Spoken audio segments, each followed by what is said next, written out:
புதுச்சேரி சட்டமன்ற தேர்தலுக்கான அறிவிப்பு இன்னும் 10 நாட்களில் வெளியாகலாம் என எதிர்பார்க்கப்படும் நிலையில் கடந்த 20 நாட்களாக தொடரும் ஒப்பந்த ஆசிரியர்களின் பணி நிரந்தர போராட்டம் புதுச்சேரி அரசுக்கு மிகப்பெரிய நெருக்கடியை ஏற்படுத்தியுள்ளது. இன்று காலை 10:30 மணி முதல் மிஷன் வீதி சம்பா கோவில் அருகில் நடைபெற்று வரும் கவன ஈர்ப்பு கண்டன ஆர்ப்பாட்டத்தில் 292 கௌரவ விரிவுரையாளர்கள் மற்றும் ஆசிரியர்கள் தங்கள் வாழ்வாதார கோரிக்கைகளை உரக்க எழுப்பி வருகின்றனர். தேர்தல் நடத்தை விதிகள் அமலுக்கு வருவதால் அதற்கு முன்பாகவே அரசு உடனடியாக நடவடிக்கை எடுக்க வேண்டும் என ஆசிரியர்கள் வலியுறுத்தியுள்ளனர். போராட்ட களத்தில் விடுக்கப்பட்ட முக்கிய கோரிக்கையாக தேர்தல் அறிவிப்பு வருவதற்கு இன்னும் சில நாட்களே உள்ள நிலையில் அரசு காலம் தாழ்த்தாமல் 292 ஆசிரியர்களையும் பணி நிரந்தரம் செய்வதற்கான கோப்பில் ஆளுநரின் ஒப்புதலை பெற்று அரசாணையை வெளியிட வேண்டும் என்பது அமைந்துள்ளது.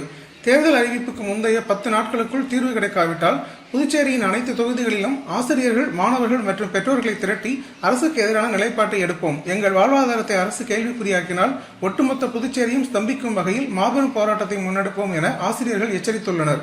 மேலும் நாங்கள் கடந்த 6 ஆண்டுகளாக கல்வி பணியில் எங்களை அர்ப்பணித்துள்ளோம். தேர்தல் வரும் வேளையில் எங்களை நடுத்தெருவில் விடுவது நியாயமா? அரசுக்கு இன்னும் 10 நாட்கள் மட்டுமே அவகாசம் உள்ளது. அதற்குள் நடவடிக்கை இல்லை எனில் விளைவுகள் கடுமையாக இருக்கும் என்றும் போராட்டக் குழுவினர் எச்சரித்துள்ளனர்.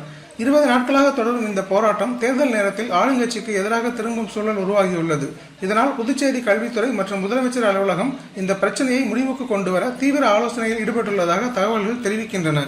கடந்த 5ஆம் தேதி மந்திரி சபை கூட்டத்திலே எங்களுடைய கோரிக்கையை வைத்து விவாதித்த போது தலைமைச் செயலர் அவர்கள் பணி நிரந்தரத்திற்கு ஏற்றுக்கொள்ளவில்லை என்ற காரணத்தால் அந்த தீர்மானம் நிறைவேற்றப்படவில்லை. 20 நாளா நாங்க போராட்டம் பண்ணிட்டு இருக்கோம் அமைதியான முறையில. இது எங்க 20வது நாள்.